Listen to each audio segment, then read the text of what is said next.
नमस्ते साथीहरू। आज पनि मैले तपाईहरुको लागि एक्सेलको एउटा नयाँ जानकारी लिएर आएको छु। यो एउटा एक्सेलको तपाईहरुको लागि टिप्सको रूपमा रहन सक्छ। आजको यस भिडियोमा हामी एक्सेलको जस्तै हामी कहिलेकाहीँ एक्सेलमा काम गर्दाखेरि काम गर्ने प्रोसेसमा केही नेगेटिभ मार्किङहरुको इरर आउने वा माइनस साइनहरु देख्ने प्रब्लमहरु हुन सक्छ।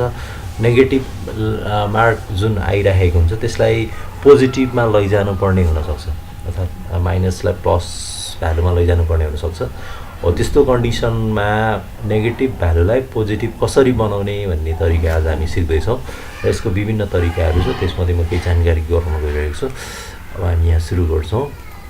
मैले यहाँ एउटा फर्मेट रेडी गरि नै राखेको छु। जस्तै यसमा नेगेटिभ भ्यालु मैले यतापट्टि राखेको छु विभिन्न भ्यालुहरु, र यसलाई चाहिँ अब यतापट्टि पोजिटिभ बनाउने मेथड 1 मा मैले राखेको छु।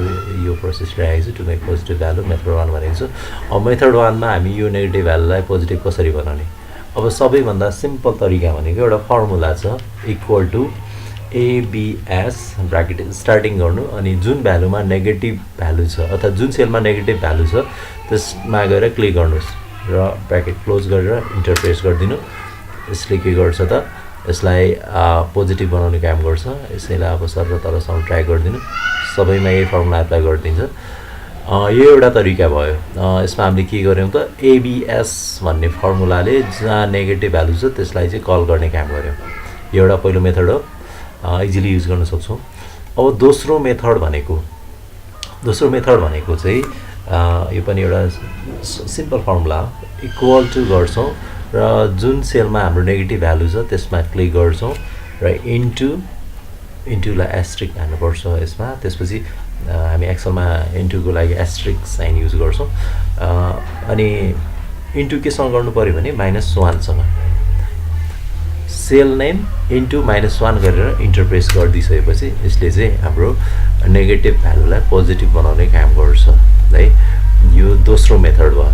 दोस्रो मेथड हामीले सेल नेम इन्टु -1 गर्यौं। अब तेस्रो मेथड भनेको चाहिँ सिम्पली यो चाहिँ हामी जहाँनिर नेगेटिभ भ्यालु छ ती भ्यालुहरुलाई जुनलाई पोजिटिभ देखाउनु छ तिनीहरुलाई चाहिँ सिलेक्ट गर्छौं। अब यसमा चाहिँ यो मेथडले चाहिँ के गर्छ भने जस्ट यो माइनस सिम्बललाई मात्रै हटाइदिने लुकाइदिने काम गर्छ, अरु केही गर्दैन। भ्यालु चाहिँ नेगेटिभ नै हुन्छ।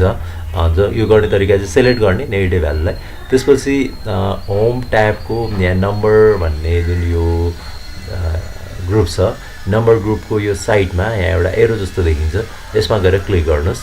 यसमा क्लिक गरिसकेपछि नम्बर भन्ने ट्याब अन्तर्गत जेनरल पछि नम्बर भन्ने छ, दोस्रो नम्बरमा क्लिक गर्नुस्। अब यसमा क्लिक गरेपछि यहाँ नेगेटिभ नम्बर्स भन्नेको फर्स्ट सेकेन्डमा चाहिँ यहाँ रेड कलरमा छ, यसमा गएर क्लिक गरेर ओके गरिदिनुस्।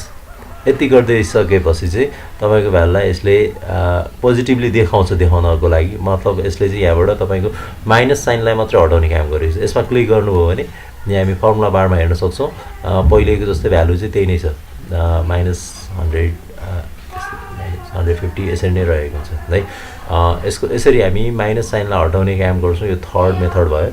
र अर्को मेथड भनेको फोर्थ मेथड भनेको चाहिँ के गर्छौं भने जस्तै यतापट्टि एउटा सेलमा -1 भनेर लेख्छौं। अब यसलाई चाहिँ हामी कपी गर्छौं, यो -1 लाई कपी गर्छौं कपी। अब त्यसपछि जुन भ्यालुलाई हामीले पोजिटिभ बनाउनु छ ती भ्यालुहरुलाई सिलेक्ट गर्छौं र फेरि राइट माउस क्लिक गर्छौं र पेस्ट स्पेसलमा क्लिक गर्छौं। अब त्यसपछि यहाँ यो अपरेसन्समा मल्टिप्लाई भन्ने जुन यो बटन छ यसमा गएर क्लिक गर्छौं र ओके गर्छौं। अब यति गरिदिसकेपछि चाहिँ के हुन्छ त हाम्रो यो नेगेटिभ भ्यालुलाई चाहिँ यसले पोजिटिभ बनाइदिने काम गर्छ है। यसरी यी तरिकाहरुले हामी नेगेटिभ भ्यालुलाई पोजिटिभ बनाउने काम गर्न सक्छौं। यो तपाईहरुको लागि धेरै उपयोगी हुन सक्छ, धेरै काम लाग्न पनि सक्छ। Thank you for watching my video. यी र यस्तै नयाँ जानकारीहरुको लागि मेरो च्यानललाई लाइक, सब्स्क्राइब र मेरो भिडियोलाई शेयर गरिदिनु होला। हस्, थ्यांक यू।